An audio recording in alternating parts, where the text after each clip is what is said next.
Insensitivity syndrome होता है, 46XY होता है, इसमें एंड्रोजन रिसेप्टर्स नहीं होते हैं बॉडी में, ठीक है। तो इसमें ये क्या रहता है, 46XY होता है, तो टेस्टिस होता है इसमें, जो इंटरनल जेनिटल होता है, टेस्टिस वाजिस्पिन एपिडिडाइमिस होता है। तो इसमें यूट्रस सर्विक्स वजाइना वो तो एब्सेंट होंगे, पर नीचे लोअर 1/3 ऑफ द वजाइना होता है, क्योंकि एंड्रोजन रिसेप्टर नहीं होते। तो जो यूरोजेनाइटल साइनस होती है वो लोअर 1/3 ऑफ वजाइना में हो जाता है। जो फीमेल एक्सटर्नल जेनिटल है वो नॉर्मल है, ब्रेस्ट डेवलपमेंट भी इसमें नॉर्मल होता है, पर कोई प्यूबिक हेयर एक्सिलरी हेयर नहीं होते।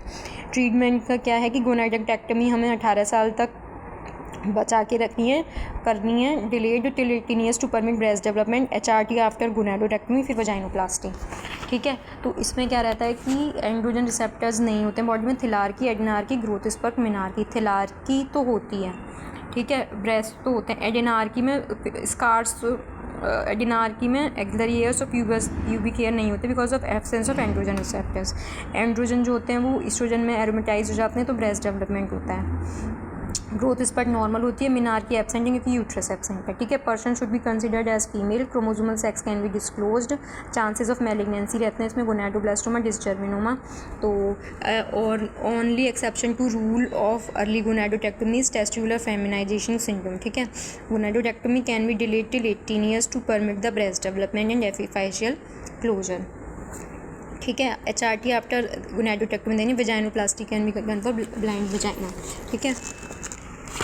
बाकी चीज़ें हैं जो प्राइमरी एमेनोरिया में, बाकी जो है उनका ट्रीटमेंट कैसे करना है। अगर इम्परफोरेट हाइमन है, क्रिप्टोमेनेरिया है, ठीक है, तो उसमें वो किसके साथ आएगी, साइक्लिकल एब्डोमिनल पेन रहेगा विद रिटेंशन ऑफ यूनिट, विद पाल्पेबल एब्डोमिनोपेल्विक मास, तो उसमें बल्जिंग ब्लूइश मेम्ब्रेन रहेगी, उससे कंफर्म हो जाएगी। तो क्रूशिएट इंसिजन देंगे तो उससे वो निकल जाएगा, ठीक है। फिर ट्रांसवर्स वजाइनल सेप्टम, तो उसमें हेमाटोमेट्रा रहेगा, ठीक है। तो उसमें ट्रीटमेंट ये है कि एक्सीजन ऑफ द सेप्टम करो, फिर विजाइनोप्लास्टी करो अंडर जनरल एनेस्थीसिया।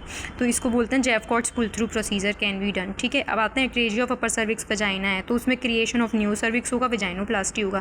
फिर PCOS, PCOS का ट्रीटमेंट करेंगे। Adult onset congenital adrenal hyperplasia, इसमें डेफिशिएंसी ऑफ 17 अल्फा हाइड्रोक्सिलेज होता है, decrease cortisol and increase ACTH, presenting as hypertension, hypokalaemia, hypernatraemia and amenorrhoea. तो उसमें कॉर्टिसोल ट्रीटमेंट देंगे। अगर विरिलाइजेशन विद क्लाइटेरोमेगालिया जैसे एडिनल ट्यूमर्स, ओवेरियन ट्यूमर्स में सर्जिकल करेक्शन करेंगे क्लाइटोमेगाली का।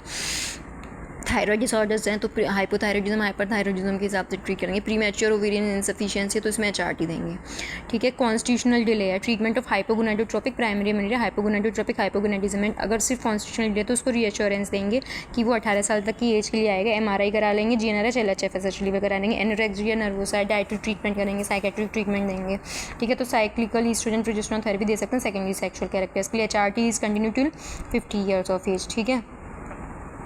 तो इसमें ये हाइपरक्लोरोलेक्टिमिया में तो ब्रोमोक्रिप्टिन कैबरगोलिन थेरेपी देनी है।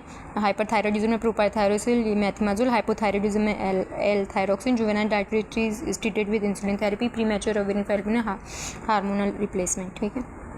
और वही genital tuberculosis can cause Asherman syndrome. Malnutrition anaemia को ट्रीट करना है।